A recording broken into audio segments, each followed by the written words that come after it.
Praise the lord. యేసుక్రీస్తు నామంలో మీ అందరికీ ఉదయకాల సమయంలో శుభాలు తెలియజేస్తున్నాం. ప్రియ సహోదరి సహోదరులారా, ఈ దినం మన కొరకు ఏర్పాటు చేయబడిన వాక్య ధ్యానం సామెతలు 15వ అధ్యాయం 1వ వచనం. మృదువైన మాట క్రోధమును చల్లార్చును, నొప్పించు మాట కోపమును రేపును. దేవుడి మాటలు మన వెనుకల్లో దీవించును గాక. ప్రియ సహోదరి సహోదరులారా, ఈ ఉదయకాల సమయంలో మనం జ్ఞాపకం చేసుకుంటే మాట, మనుషుని యొక్క మాట, మనుషుని యొక్క మనస్సు దేవునికి స్పష్టంగా కనిపిస్తూ ఉన్నాయి, చక్కగా వినిపిస్తూ ఉన్నాయి. మనుషుని యొక్క మాట చాలా ప్రభావితమైంది. సామెతల గ్రంథంలోనే ఉంది, కత్తిపోటు వంటి మాటలు గలవు అని రాయబడింది. మాటలు మృదువైనవిగా, సాత్వికంగా, ఎదుటివారికి క్షేమం కలిగించేవిగా ఉండాలి. కానీ చాలాసార్లు మాటలు స్వార్థపూరితమైన మాటలు, పుల్ల విరుపు మాటలు, ఎదుటివారిని దుఃఖపెట్టే మాటలు, ఎదుటివారిని అవమానపరిచే మాటలు, ఎదుటివారిని నిరాశలోనికి, నిస్పృహలోనికి తీసుకెళ్లే మాటలు మనం ఎక్కువగా లోకంలో వింటూ ఉంటాం. అంత మాత్రమే కాదు, చెడు మాటలు, వినరాని మాటలు, భయంకరమైన సాతాను మాటలు, లోకానుసారమైన మాటలు వింటూ ఉంటాం. కాబట్టి మాటలు చాలా జాగ్రత్తగా మనము మాట్లాడవలసిన వారమై ఉంటున్నాం. దైవికమైన జ్ఞానం కలిగి మనం మాట్లాడవలసిన వారమై ఉంటున్నాం. దైవికమైన జ్ఞానంతో దేవుని మాటలను ఇతరులకు ప్రకటించవలసిన వారమై ఉంటున్నాం. కాబట్టి ఇక్కడ మన జ్ఞాపకం, మృదువైన మాట క్రోధమును చల్లార్చును, నొప్పించు మాట కోపమును రేపును. క్రోధము చల్లార్చే మాటలు మన నోటి నుండి రావాలి, కానీ కోపాన్ని రేపే మాటలు రాకూడదు. కోపాన్ని రేపే మాటలు వస్తే దానివల్ల నీకే నష్టం. ప్రియమైన వారులారా, ఎదుటివాని కోపం నీకు మేలలా అవుతుంది? ఎదుటివాడు నీ మీద కోపగించుకుంటే నీకు ఆశీర్వాదం ఎలా అవుతుంది? ఎదుటివాడు నీ మీద కోపగించుకుంటే నీకు సహాయం ఎలా దొరుకుతుంది? లేకపోతే నీకు సహాయం చేసేవారు ఈ లోకంలో ఇంకెవరు ఉంటారు? కాబట్టి ఎదుటివానికి కోపం రేపే మాటలు కాదు, కానీ క్రోధమును చల్లార్చే మాటలు, మృదువైనటువంటి మాటలు మనం పలకాలి. కాబట్టి సాత్వికంగా మనం జీవించడం, సాత్వికంగా మాట్లాడడం చాలా మంచిది. 2వ వచనంలో మనం చూస్తే, జ్ఞానుల నాలుక మనోహరమైన జ్ఞానాంశములు పలుకును, బుద్ధిహీనుల నోరు మూఢవాక్యములు కుమ్మరించును. చూసారా, మన నోటి నుండి ఏ మాటలు వస్తున్నాయో దాన్ని బట్టి మనం అంచనా వేయబడుతున్నాం. మనము జ్ఞానాంశములు పలికితే, మనోహరమైన జ్ఞానాంశములు పలుకువారమైతే జ్ఞానులుగా ఎంచబడుతున్నాం. అదే మూఢవాక్యములు కుమ్మరిస్తే నువ్వు బుద్ధిహీనుడు అని ఎంచబడుతున్నావు. కాబట్టి నీ మాటలు నీ యొక్క స్వభావాన్ని వ్యక్తపరుస్తున్నాయి.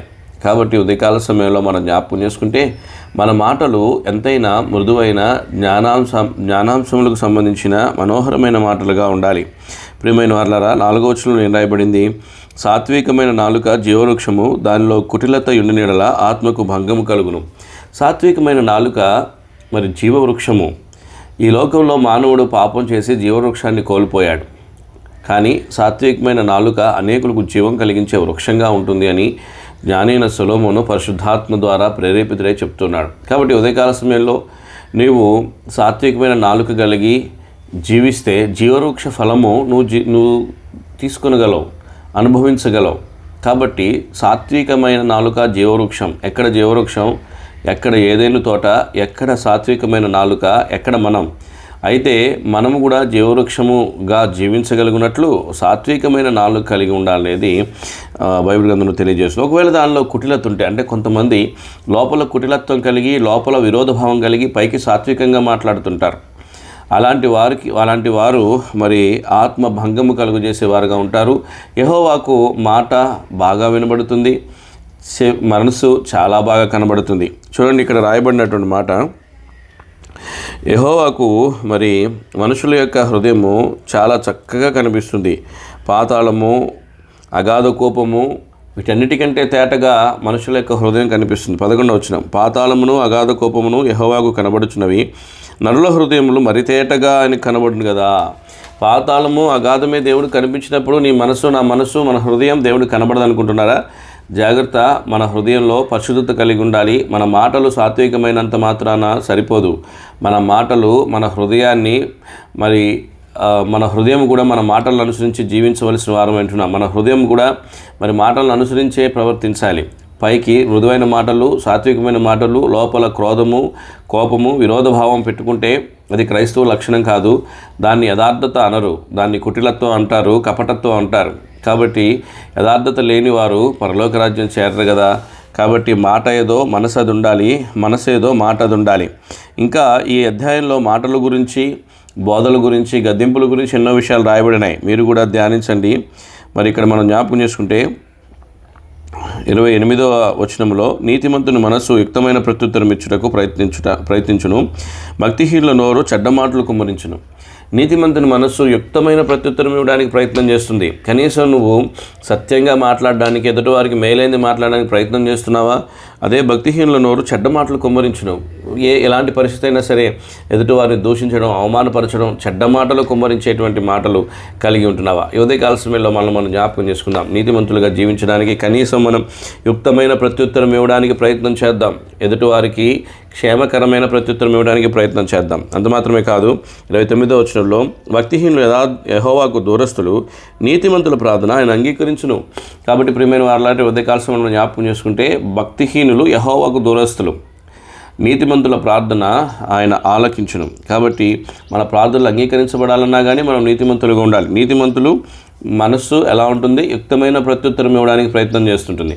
నీతిమంతుల మనస్సు ఎలా ఉంటుందంటే ఎదుటివారికి క్షేమార్థమైనటువంటి మాటలు ప్రత్యుత్తరం ఇవ్వాలి. వాళ్ళు మాట్లాడిన మాటలకి ఎలా కోపంగా మాట్లాడితే కోపంగా, లేకపోతే ద్వేషంగా మాట్లాడితే ద్వేషంగా, ఇలాగ మాట్లాడడానికి ప్రత్యుత్తరం ఇవ్వడానికి ప్రయత్నం చేయదు. క్రైస్తవుడు అనేవాడు మరి ప్రత్యుత్తరం ఇచ్చే దానిలో తన మనస్తత్వాన్ని, నిజస్వరూపాన్ని బయటపెడతాడు. ఎదుటివారు ఎలా మాట్లాడినా మనము ప్రేమగా, మరి యుక్తముగా, మరి మేలైనదిగా, మరి మృదువైనదిగా, సాత్వికమైనదిగా మాట్లాడడానికి ప్రయత్నం చేయాలి తప్ప మనము మన క్రోధాన్ని వెళ్ళగక్కడానికి, ద్వేషాన్ని వెళ్ళగక్కడానికి మనకు అనుమతి లేదు. మనం ప్రేమనే మనం ఇతరులకు పంచాలి. మన హృదయంలో కూడా ఆ ప్రేమని కలిగి ఉండాలి. పైకి సాత్వికమైన మాటలు కలిగి మరి హృదయంలో కపటత్వం కలిగి ఉంటే ఆత్మకు భంగం కలుగుతుంది. ప్రియమైన సహోదరి సహోదరులారా, ఈ ఉదయకాల సమయంలో ఈ విషయాలన్నీ క్రోడీకరించుకుని మనం ఒక చక్కని ప్రత్యుత్తరం ఇచ్చే క్రైస్తవులంగా, చక్కని మాటలు మాట్లాడే క్రైస్తవులంగా, జ్ఞానాంశములు, మనోహరమైన విషయములు, మృదువైన మాటలు మాట్లాడగలిగేటువంటి క్రైస్తవులంగా సిద్ధపడదాం. దేవుడి మాటలు మన వెనుకల్లో దీవించునుగాక. ప్రార్థన. మహాగురువులని తండ్రి, ఉదయకాల సమయంలో మాతో మాట్లాడుతూ వచ్చిన మాటలకై నీకు వందనాలు. నీ మాటల ప్రకారం మేము మాట్లాడుటకు, నీ మాటల ప్రకారం మా మనస్సును స్థిరపరచుకున్నటకు మాకు నేర్పించండి. వింటున్న ప్రతి ఒక్కరిని జ్ఞాపకం చేసుకుని దీవించండి. ఈ పరిచయం ఫలింపచేయండి. అనేక మందికి ఆశీర్వాదకరంగా, దీవెనకరంగా విస్తరింపజేస్తామని ప్రార్థన చేస్తున్నాం. దయల తండ్రి, నీకే వందనములు, స్తుతులు, స్తోత్రములు తెలియజేసుకుంటూ నీ బిడ్డలందరినీ మీరు దీవించి ఆశీర్వదించమని, ఎవరైతే అనారోగ్యంగా ఉన్నారో వారందరినీ స్వస్థపరుస్తారండి, సహాయం చేయండి. దయల తండ్రి, నీ నామను మహింపరచుకుంటండి. మా ప్రభువా, ఈ దినం నీ పిల్లలు చేసే పనులన్నింటిలో విజయమను గురించి నీ నామను మహింపరచుకుంటూ రమ్మని యేసుక్రీస్తు ప్రభువారి శ్రేష్టమైన శ్లాఘనీయమైన సార్వభౌమాధికారం కలిగిన నామంలో అడిగివేడి ప్రార్థిస్తున్నాం తండ్రి. ఆమేన్. Praise the Lord. దేవుడు మిమ్మును దీవించునుగాక.